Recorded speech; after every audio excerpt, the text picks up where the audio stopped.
პირველად ყავი, როდესაც რაგბიზე მივედი 9 წლის, პირველივე ვარჯიშზე ძალიან დიდი ემოცია მივიღე ამ მოჭვით, დაჯახებით. რიად არაფერი არ მესმოდა, მაგრამ გაქცევა ყოველთვის მიყვარდა სირბილი და შემდეგ უკვე დავინტერესდი ამ სპორტით.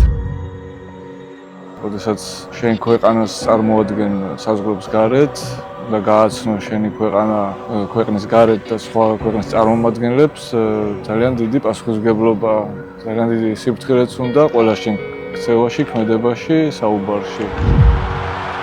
სასიამოვნოა, როდესაც შეგიძლია დაიხარჯო, შენაც შეგიძლია ყველაფერი გათმო, იმისთვის რომ მიაღწიო გამარჯვებას და გაახარო შენი გულშემატკივარი მთელი ქართველი ხალხი.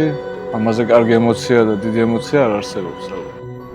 ბოლო წლების განმავლობაში მქონდა ძალიან ესეთი წინსვლა და წარმატება ეროვნული ნაკრების დონეზე ვიტყვი.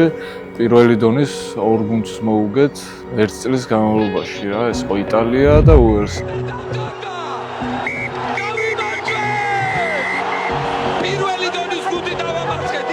და ეს ყველაზე დასამახსოვრებელი პერიოდი ალბათ ჩემ კარიერაში ეს იქნება, თუ არ მოვასწრებ კიდევ რამის.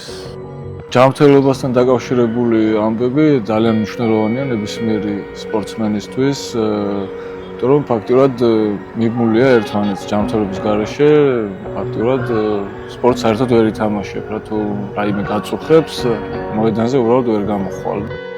ხოლო რაგბი რომ ხარისხიანად ვითამაშოთ, ამისათვის საჭიროა აუცილებლად რომ ჯანსაღი ცხოვრების წესს მივყვებოდეთ. ჩემი აზრით ყველა ადამიანისთვის ძალიან მნიშვნელოვანია ჯანსაღი ცხოვრების წესის დაცვა, ეს იქნება ეს სპორტსმენი, ბანკირი, პოლიციელი თუ ნებისმიერი პროფესიის წარმომადგენელი. ახალგაზრდა თაობას ურჩევდი რომ შეეცადონ სპორტულად დატვირთულები, თუ არ იქნებიან პროფესიონალი სპორტსმენები, არაფერი არ შევდება ამით და თუ კი რაიმე ნიშნებს აძლევს ორგანიზმი, ჯობია რომ წავიდნენ კლინიკაში და გამოიკვლიონ თავიანთი ჯანმრთელობა ხარისხიანად. რაგბი ჩვენი თამაშია, ჯანსაღი ცხოვრება ჩვენი წესია.